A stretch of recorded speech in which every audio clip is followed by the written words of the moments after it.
Hello guys, अगर आप लोग को मेरे वीडियोस पसंद आया तो प्लीज मेरे चैनल को सब्सक्राइब कर दियो। सिस्टम ऑफ सॉर्ट्स के पिछले एपिसोड के एंड में हमने देखा था कि चुईवान के पास एक बंदा आ जाता है और उसका काफी ज्यादा बेइज्जती मारने लगता है और इसके पूरा इग्नोर करके चुईवान सेकंड फ्लोर पर आते आते अपने मन में सोचने लगता है मैंने अपने आप के लिए ऑलरेडी 2 एलिमेंट वाला शॉर्ट सूत्र को चूज कर लिया है, पर वो 2 एलिमेंट वाला टेक्निक को मैं सबके सामने बिल्कुल भी शो नहीं करना चाहता हूँ। इसीलिए मुझे एक सिंगल एलिमेंट वाला टेक्निक को भी एक चूज करने चाहिए और उसे भी इसके साथ ही मास्टर करना चाहिए, क्योंकि वो सिंगल एलिमेंट वाला टेक्निक में सभी के सामने शो कर सकता हूँ और उसके साथ साथ ही वो 2 एलिमेंट वाले टेक्निक के कंपैरिजन में काफी ज्यादा समय तक मैं फाइट कर पाऊंगा, क्योंकि वो 2 एलिमेंट वाले टेक्निक के कंपैरिजन में ये आधे एनर्जी मेरे अंदर से चूस से थी। और ऐसे ही सोचता सोचता वो फाइनली सेकंड फ्लोर पर आ जाता। आने के बाद काफी सारे बुक्स को ऐसा देखने लगता है वो उसकी सिंगल एलिमेंट टेक्निक के लिए। उतने में जो बंदा पिछले एपिसोड में चुईवान को चिढ़ाया होता वही बंदा फेंगली को वहां पर लेके आ रहा होता और बोलने लगता है कि सीनियर ब्रदर फेंगली चुईवान यहाँ पर है। क्या आपको चुईवान के बारे में एक मजेदार चीज बताऊं? कुछ ही समय पहले वहां पर काफी साल से पड़ा हुआ वो स्वार्थ सूत्र को उठाया, लेकिन मुझे ऐसा लग रहा है वो चुईवान के सपना देख रहा होगा उसके पास 5 एलिमेंट्स है। उसके बाद वो फेंगली यूइंग से पूछ लेता है, यूइंग मैंने सुना था कि तुझे भी एक अच्छी स्वार्ड किल की जरूरत है, इसीलिए जाकर वहां पर देखते हैं। तब हम चुईवान की तरफ देखते हैं। वो एक बुक को पकड़ के अपने मनी मन सोचने लगता है कि इस बुक का नाम है इंटेंजिबल वाटर शॉट और ये वाटर एलिमेंट के रिलेटेड टेक्निक है। और इस पूरी बुक को पढ़ने के बाद मुझे ऐसा लग रहा है कि मेरे लिए ये बुक बनी है, क्योंकि ये सीखने के लिए काफी ज्यादा अच्छी है और इजी भी है। अगर मैं कुछ ज्यादा इस पर फोकस करूँ तो मैं कुछ ही समय के अंदर अंदर ही इस टेक्निक को मास्टर कर पाऊंगा। तो इसीलिए मुझे इंटेंजिबल वाटर शॉट टेक्निक को चूज करना चाहिए। ये सोचता सोचता वो वहां पर खड़े होता है, तभी वहां पे वो फेंगली और यूइंग आ जाते हैं। तब वो फेंगली कहने लगता है देखो यूइंग उस हिपोक्रेट को उसे लग रहा होगा उसके पास वाटर एलिमेंट है, इसीलिए वो वाटर एलिमेंट रिलेटेड टेक्निक को पढ़ रहा है। पर सच बात है कि वो उस कच्चे चुईवान के पास कोई भी एलिमेंट नहीं है, वो सिर्फ सभी के सामने शो ऑफ करने के लिए उस बुक को पढ़ रहा है। ये सुनने के बाद वो यूइंग कहते हैं नहीं नहीं फेंगली आपने कुछ गलत सोच लिया है,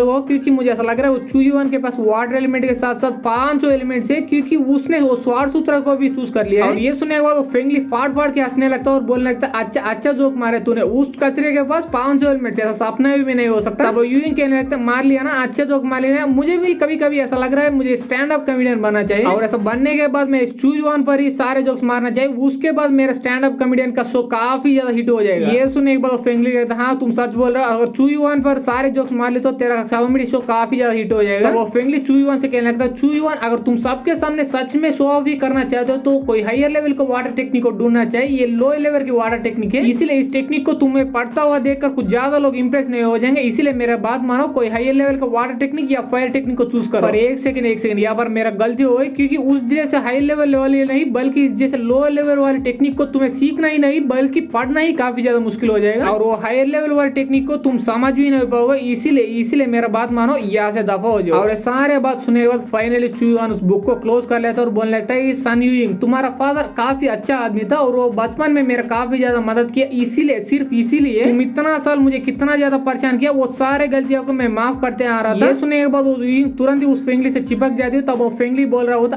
अगर उसका फादर नहीं होता तो क्या कर पाओगे, उसका फादर हो या ना हो इससे कुछ भी फर्क नहीं पड़ने वाला, तेरा औकात नहीं इस यूइंग पर मेरे रहते बार में अटैक करने का। और उसके बाद फाइनली चुईवान का सब्र टूट जाता है, इसके वजह से वो अपने हाथों में अपना पूरा वाटर एनर्जी को ला लेता है और बोलने लगता है सन यूइंग मैंने तुझे पहले वार्निंग दिया पर तूने उस वार्निंग को पूरी तरह से इग्नोर करके मुझे फिर से परेशान करना चालू किया। अब ये फाइनल वार्निंग मैं तुझे दे रहा हूँ, इस बार ये बातों से नहीं बल्कि अटैक के साथ दूंगा। ये बोल के जोरदार सामने की तरफ ऐसा कर देता है, पर वो जानबूझ के चुईवान उन दोनों पर अटैक नहीं करता बल्कि उस दोनों के बाजू में एक चेयर पर होता है और उसी पर अटैक करता है। तो उस अटैक की वजह से वो चेयर पूरी तरह से बर्बाद हो जाती, टुकड़े टुकड़े में बदल जाता है और उसे देखने के बाद वहाँ पे सारे लोग पूरी तरह से चौंक जाते हैं। और जो बंदा पहले उस चुईवान को चिढ़ा रहा होता वो बोल रहा होता अरे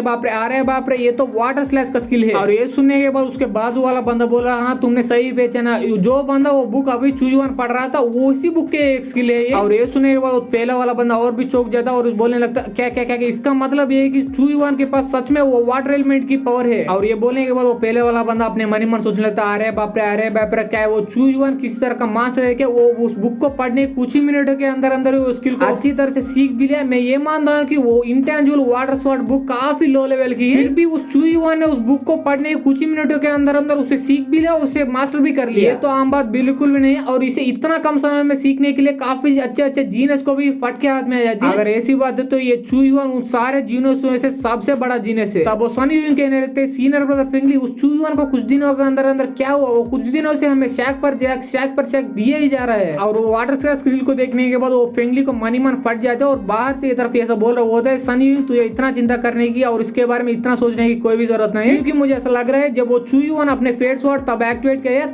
तभी उसके अंदर वो वाटर एलिमेंट का एट्रीब्यूट आ चुका होगा। और उतना ही नहीं, ये चुई-वन तब से लेकर अब तक इसी वाटर स्लैश को परफॉर्म और प्रैक्टिस किया जा रहा होगा और अब फाइनली उसका शो ऑफ करने का समय आ चुका होगा, इसीलिए सबके सामने वो स्किल को शो ऑफ करके अपने आप को ऊंचा दिखाना चाहता होगा। और ये सारे बातों को पूरी तरह से इग्नोर करके चुई-वन वैसे कंप्लीटली चला जाता है। इसके बाद यूइंग पूछने लगते हैं सीनियर ब्रदर फेंगली वो सब तो ठीक है, पर वो चुई-वन 2 एलिमेंट वाला वो स्वार्ड सूत्र को भी लिया है, इसका मतलब उसके पास सच में वो फाइनल वाला स्वार्ड ही होगा। ये सुनने के बाद वो फेंगली कहता है ना मुनाना, ऐसा बिल्कुल भी सपने में ही नहीं होने वाला, वो चुई-वन एक कचरा है। अगर हम सच में एक सेकंड के लिए माने उस चुई-वन के पास 2 या उससे ज्यादा एलिमेंट्स है, अगर वो सच में उसके पास ऐसा एलिमेंट्स हो तो वो यहाँ पर जुआन जैसे में क्यों रहना चाहेगा? कब का इस जुआन जैसे को छोड़ देता और उसके बाद सीधा वो स्वार्ड पैलेस के अंदर जाता और वहां पर एंट्री मार लेता। तो इसलिए मुझे ऐसा लग रहा है वो चुई-वन के पास 2 एलिमेंट बिल्कुल भी नहीं, उसके पास एक ही एलिमेंट है, वो भी काफी मुश्किल से काफी ट्रेनिंग के बाद उसके पास आया होगा। ये सुनने के बाद यूइंग भी कहने लगता हाँ आपने सही बोला, मैं भी क्या क्या सोच रही थी, वो चुई-वन के बारे में वो कचरा है और कचरा आगे भी रहेगा। और इसके बाद फेंगली उस यूइंग के पास आ जाती है और बोलने लगता है तुझे चिंता करने की कोई भी जरूरत नहीं, क्योंकि मैंने चेक किया वो चुई-वन अभी तक वो बॉडी रिफाइनिंग स्टेज के 7th लेवल पर ही अटका पड़ा है और मैं 9th लेवल पर हूँ और मेरे पास भी एक वुड एलिमेंट है, इसीलिए मैं उसको आसानी से हरा सकता हूँ। अरे बाप रे, इस फेंगली के पास कुछ ज्यादा इंफीरियरिटी कॉम्प्लेक्स है उस चुई-वन के कंपैरिजन में। और इसके बाद वो फेंगली पीछे आ जाता है और अपने मन ही मन सोचने लगता है कि मैं इतना आसानी से वो चुई-वन को इस जुआन जान सेक्टी के अंदर ग्रो करने नहीं दूंगा। अगर सच में वो ग्रो करके पहले जैसा जीनस बन गए तो वो मेरे ऊपर काफी ज्यादा मुसीबत आ गई, इसीलिए वो ग्रो करने से पहले मैं उस चुई-वन को जान से ही मार डालूंगा। और तभी आप पेशेंस छोड़ता अगले दिन सुबह का, तब हम देखते चुई-वन अपने घर के पास आ चुका होता और वहां पर खड़े होकर वो स्वार्ड सूत्र को प्रैक्टिस किया जा रहा होता और काफी देर से प्रैक्टिस करने के बाद उसको ऑलमोस्ट मास्टर कर चुका होता है। और उसके बाद चुई-वन अपने मन ही मन सोचने लगता है अरे